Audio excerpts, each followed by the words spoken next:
Astrology বার্তা চ্যানেলে আপনাদের সবাইকে স্বাগত। আজ আলোচনা করব শ্রাবণ মাসের সোমবারের গুরুত্ব।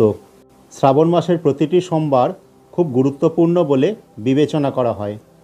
শ্রাবণ মাসের সোমবার ভগবান শিবের উদ্দেশ্যে উৎসর্গ করা হয়।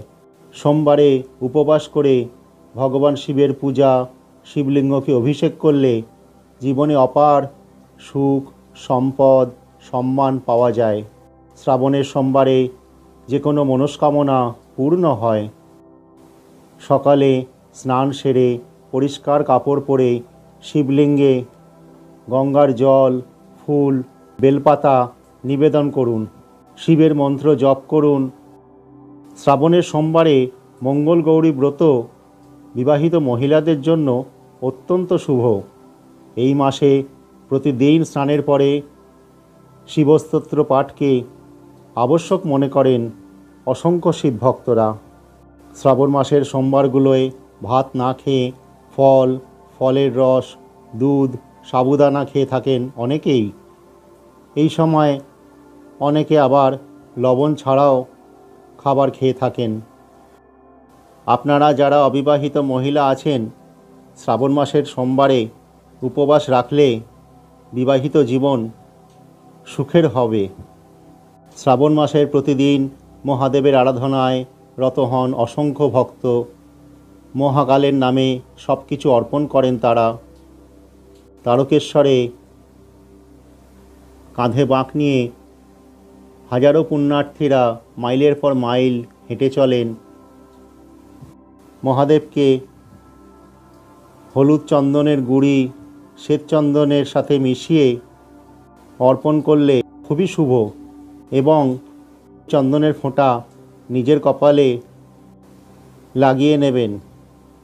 এছাড়া সোমবার করে 21টি বেলপাতায় ওং নমঃ শিবায় লিখে সেই বেলপাতা অর্পণ করলে সিদ্ধি লাভ হয়। সম্ভব হলে শ্রাবণ মাসের সোমবারে গঙ্গা জলে সামান্য সিদ্ধি মিশিয়ে ভগবান শিবকে স্নান করাবেন। তার সঙ্গে নন্দীকে ভুলে গেলে একেবারেই চলবে না। তাকেও অবশ্যই স্নান করিয়ে ফুল বেলপাতা অর্পণ করতে হবে। সাদা ফুল শিবের খুবই প্রিয়। মহাদেবের পুজোর শেষে মহামৃত্যুঞ্জয় মন্ত্র জপ করা খুবই মঙ্গল। তারপর সূর্য প্রণাম করতে পারেন। আবার প্রত্যেক সোমবারে শিবের নামে প্রদীপ জ্বালাতে পারেন।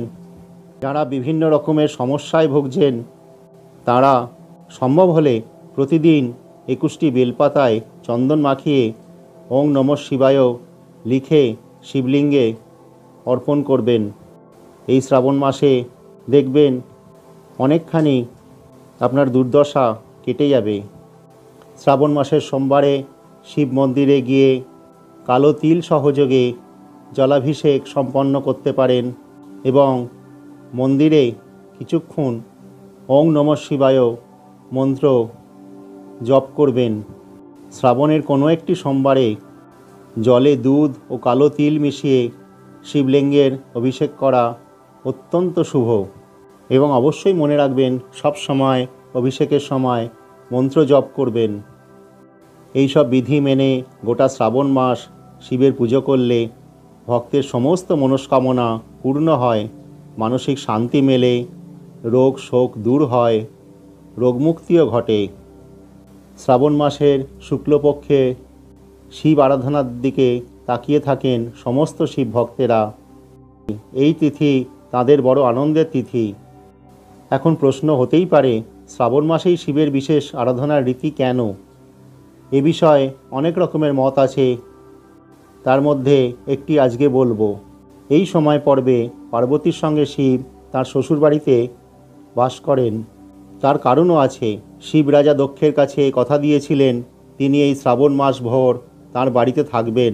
যেখানে শিবের এই নিবাস পর্ব চলবে সেটিই পরে বিখ্যাত দক্ষেশ্বর মহাদেব হিসেবে খ্যাত হয়। এই মন্দির এখন হরিদ্বারের কঙ্খলে। সেই মতোই শিবকে সারা মাস ভর ভক্তেরা বড় আপন করে কাছে পান আর তাই তার পূজা পর্ব পালন করেন। আবার শিব পুরাণের রুদ্র সংহিতায় বিভিন্ন ধরনের অন্নশস্য দিয়ে এ সময় শিব পূজার কথা বলা হয়েছে। আজ এই পর্যন্তই। অন্য একটি পোস্টে আবার শ্রাবণ মাসের শিব পূজা সম্পর্কে বিস্তারিত জানাবো। আপনারা সবাই ভালো থাকবেন। নমস্কার।